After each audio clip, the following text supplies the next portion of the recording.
This news is funded by viewers like you. Please support our work at democracynow.org/give. This is Democracy Now!, democracynow.org, the War and Peace Report. I'm Amy Goodman. We begin today's show with the acclaimed Russian-American writer Машей Гессен, scheduled to receive the prestigious Hannah Arendт Prize in Germany today. But the ceremony had to be postponed after one of the award sponsors, the left-leaning Heinrich Böll Foundation, withdrew its support for the prize after Машей Gessен compared Gaza to the Warsaw Ghetto in a recent article for The New Yorker titled, "In the Shadow of the Holocaust, How the Politics of Memory in Europe Obscures What We See in Israel and Gaza Today." The German city of Bremen also withdrew the venue where today's prize ceremony was scheduled to take place. In the essay, Машей Gessен wrote, quote, "For the last 17 years, Gaza has been a hyper-densely populated, impoverished, walled-in compound where only a small fraction of the population had the right to leave for even a short amount of time. In other words, a ghetto. Not like the Jewish ghetto in Venice or an inner-city ghetto in America, but like a Jewish ghetto in an Eastern European country occupied by Nazi Germany." Машей Gessен went on to write about why the term ghetto is not commonly used to describe Gaza. They wrote, quote, "Presumably, the more fitting term ghetto would have drawn fire for comparing the predicament of besieged Gazans to that of ghettoized Jews. It also would have given us the language to describe what's happening in Gaza now. The ghetto is being liquidated." Машей Gessen's essay sparked some outrage in Germany, and its announcement withdrawing support for Gessen's prize, the Heinrich Böll Foundation, which is tied to the German Green Party, criticizes Gessen's essay, saying it, quote, "implies that Israel aims to liquidate Gaza like a Nazi ghetto," unquote. While the foundation pulled out of the Hannah Arendт Prize ceremony, a smaller ceremony will take place Saturday at a different venue. For Gessен, the controversy in Germany comes just days after being added to Russia's most wanted list for comments they made about the war in Ukraine. Машей Gessен joins us now from Bremen, Germany. Машей Gessен is staff writer at The New Yorker, author of numerous books, including most recently Surviving Autocracy. Welcome back to Democracy Now!, Masha. If you can start off by talking about this controversy, talking about what you wrote in The New Yorker magazine, and the fact that, well, the ceremony hasn't been completely canceled, but just explain what's happened. Hi, Amy. It's good to be here. I don't know that I can fully explain what happened because I don't think I quite understand what happened, because the Heinrich Böll Foundation first withdrew from the prize ceremony, causing the city of Bremen to withdraw from the prize ceremony, causing the prize organizers to tell me that, first of all, they stand by me and by their decision to give me the prize, but also to, and then the university where the discussion the day after the prize was supposed to be held also withdrew. And this is interesting because the university said that they believed that having the discussion would violate a law. Now, by the law, I think what they actually meant was the non-binding resolution that bans anything connected with the boycott, divestment, sanctions movement, which is non-binding but has a huge influence in Germany, and that was largely the topic of my article. So then the prize organizers decided to have a smaller ceremony at a different location, which I'm not going to mention, not because I'm afraid of Germans, but because I'm concerned about Russians. And then the Heinrich Böll Foundation, after quite an uproar in German social media and conventional media, issued a new statement saying that they stand by the prize, but the venue had canceled, so they couldn't hold this award ceremony, so it was postponed, which I don't think was entirely forthcoming on the part of the Heinrich Böll Foundation, and their first statement was on record, but that's where we stand now. So let's talk about the heart of what the Heinrich Böll Foundation has found so controversial. Talk about this piece that you wrote for the New Yorker magazine, the comparison you've made to Gaza and the Warsaw Ghetto. So the piece is fairly wide-ranging. It's a piece in which I traveled through Germany, Poland, and Ukraine and talk about the politics of memory in each country. But a large part of the piece and how we view the current war in Israel-Palestine through the prism, or fail to view the war through the prism of the Holocaust. A large part of the article is devoted to, in fact, memory politics in Germany and the vast anti-Semitism machine, which largely targets people who are critical of Israel and, in fact, are often Jewish. This happens to be a description that fits me as well. I am Jewish. I come from a family that includes Holocaust survivors. I grew up in the Soviet Union, very much in the shadow of the Holocaust. That's where the phrase in the headline came from, is from that passage in the article itself. And I am critical of Israel.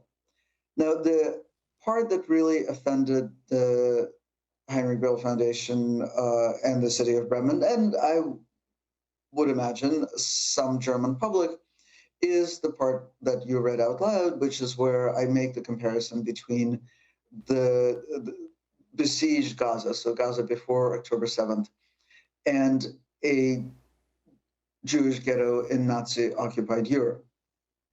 I made that comparison intentionally. It was not what they call here a provocation. It was very much the point of the piece, because I think that the way that memory politics function now in Europe and in the United States, but particularly in Germany, is that their cornerstone is that you can't compare the Holocaust to anything. It is a singular event that stands outside of history. My argument is that in order to learn from history, we have to compare. Like, that actually has to be a constant exercise. We are not better people or smarter people or more educated people than the people who lived 90 years ago. The only thing that makes us different from those people is that in their imagination, the Holocaust didn't yet exist, and in ours it does. We know that it's possible. And the way to prevent it is to be vigilant in the way that Hannah Arendt, in fact, and other Jewish thinkers who survived the Holocaust were vigilant, and there was an entire conversation, especially in the first 2 decades after World War II, in which they really talked about how to recognize the signs of sliding into the darkness. And I think that we need to, and one other thing that I want to say is that our entire framework of international humanitarian law is essentially based, it all comes out of the Holocaust, as does the concept of genocide. And I argue that that framework is based on the assumption that you're always looking at war, at conflict, at violence through the prism of the Holocaust. You always have to be asking the question of whether crimes against humanity, the definitions of which came out of the Holocaust, are occurring. And Israel has waged an incredibly successful campaign at setting its, not only setting the Holocaust outside of history, but setting itself aside from the optics of international humanitarian law, in part by weaponizing the politics of memory and the politics of the Holocaust. So talk more about that learning about the Holocaust through the idea that it is separate and apart and can be compared to nothing else, versus how we ensure never again, anywhere for anyone. I don't know that we can ensure it never again, anywhere for anyone, but I think the only way to try to ensure it is to keep knowing that the Holocaust is possible. Keep knowing that it can come out of what Arendt called shallowness. I mean, this was very much her point in Eichmann in Jerusalem, a report on the banality of evil. And by the way, this was a book that got Arendt really ostracized by both the Israeli political mainstream and much of the North American Jewish political mainstream for things that she wrote about the Judenrat, but also for this very framing of the banality of evil. It was misinterpreted as trivializing the Holocaust. But what she was saying is that the most horrible things of which humanity has proven capable can grow out of something that seems like nothing, can grow out of thoughtlessness, can grow out of the failure to see the fate of the other, or the inability to see it. And I interpret that as a call to constant vigilance for failure to see the fate of the other, for doubting the kind of overwhelming consensus that certainly in Israel and in the North American Jewish community appears to back the Israeli onslaught on Gaza. This is the way in which we stumble into our darkest moments.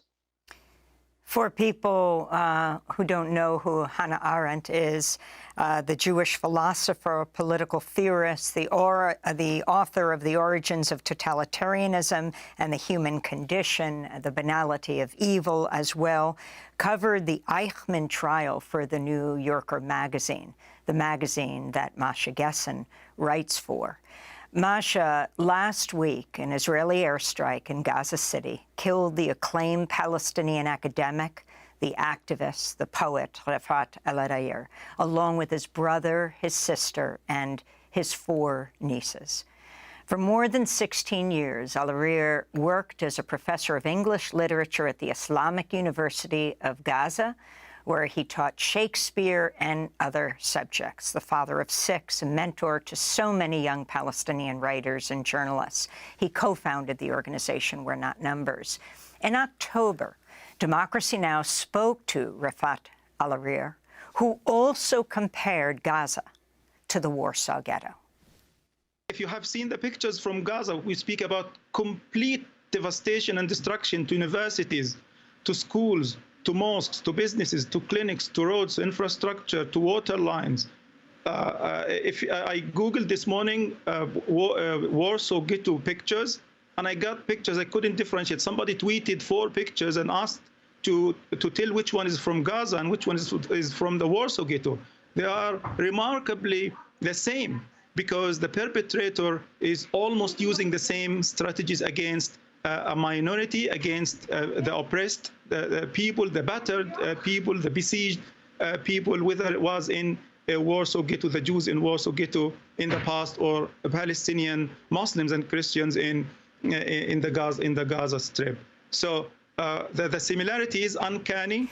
That was the Palestinian poet, writer, and professor Rafat al-Yair, who was killed in Gaza by an Israeli airstrike that killed his brother, sister, and 4 of her daughters. This is Scottish actor Brian Cox, famous for Succession, just nominated for a number of Emmys, reading Rafat al-Yair's poem, If I Must Die, in a video that's gone viral. If I must die, you must live to tell my story, to sell my things, to buy a piece of cloth and some strings. Make it white with a long tail, so that a child somewhere in Gaza, while looking heaven in the eye, awaiting his dad who left in a blaze and bid no one farewell, not even to his flesh, not even to himself, sees the kite, my kite you made, flying up above, and thinks for a moment an angel is there, bringing back love. If I must die, let it bring hope. Let it be a tale. Scottish actor Brian Cox reciting Rafat al-Yair's poem, If I Must Die, in a video produced by the Palestine Festival of Literature, PalFest. Машей Gessен, if you can comment on both what Rafat and you are saying about the Warsaw Ghetto and the significance of him dying in this strike, Like so many other Palestinians, I think the number as we speak, we're at something like 19,000 Palestinians dead, more than 7,000 children, more than 5,000 women, Masha. I wasn't aware that he had made this comparison, but I'm not particularly surprised because the comparison lies on the surface. And so the question I had to ask when writing the essay was why hadn't this comparison been made before? The trope that's been used for at least a dozen years in sort of human rights circles is open air prison. And open air prison is not a good descriptor for what was Gaza before October 7th. There are no prison cells, there are no prison guards, there's no regimented daily schedule.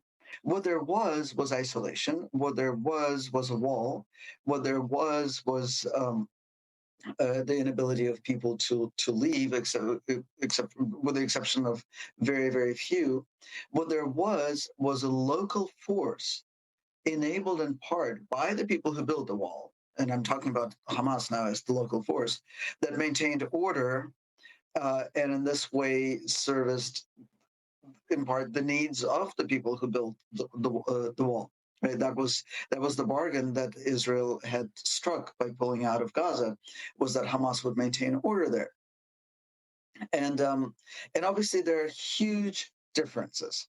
I'm not claiming by any means that this is a one-to-one comparison, or that even there is such a thing as a one-to-one comparison. That's not a thing. But what I'm arguing is that the similarities are so substantial that they can actually inform our understanding of what's happening now. And what's happening now, and this is probably the line in the piece that made a lot of people throw their laptops across the room, what's happening now is that the ghetto is being liquidated. And I think that's an important thing to say, not just because it's important to call things, to describe things in the best possible way that we can, but because, again, in the name of never again, we have to ask if this is like a ghetto, and if what we're witnessing now in this indiscriminate killing, in an onslaught that has displaced almost all the people of Gaza, that has made them homeless, if that is substantially similar to what we saw in some places during the Holocaust, then what is the world going to do about it? What is the world going to do in the name of never again? Masha Gessен, the cancellations of speeches, of festivals that are seen as pro-Palestinian are on the rise. You have taught at Bard for years. You know the kind of pressure that professors and students are being brought under all over the United States. You're in Germany right now. I'm wondering if you can comment on this. Some are calling it a new McCarthyism. And yet, interestingly, like you, so many of the protesters are Jews, are Jewish students, Jewish professors. But when this ceremony was first canceled and postponed, what kind of response did you get from the press? Was it an avalanche of interest? And especially in Germany now, where people like Greta Thunberg, right, the young climate activist, spoke up for Gaza and got pilloried in the German press. Well, it's funny you should ask, because I was making my way to Bremen after having woken up to an email telling me that this was all going on. And I started seeing media reports that were wildly inaccurate. They said, for example, that the prize had been rescinded, which it never was. The jury was very firm, and I can't say enough to express my appreciation for them. I think they've shielded me from how much pressure they've come under as a result of this controversy. But I felt so sort of well hosted and supported by them. But yeah, the media were reporting all sorts of things and also making up biographical facts about me. And in all that time, not a single German reporter contacted me, and only one U.S. reporter contacted me, a reporter from the Washington Post. So I tweeted about it. And it was like I reminded journalists that that's what we do, is we call people and find out what actually happened. So I have been talking to the media now non-stop for the last 28 hours. I almost wish I hadn't tweeted it, but I also think it's very important to try to have this conversation in a meaningful way. So I've been concentrating mostly on German media. Every single German media outlet I've ever heard of has reached out to me. So I don't think it's that they didn't want to give me a voice. It's that the habit of aggregating the news has just become so ingrained that people forget that that the substance of our profession is to actually call people and ask them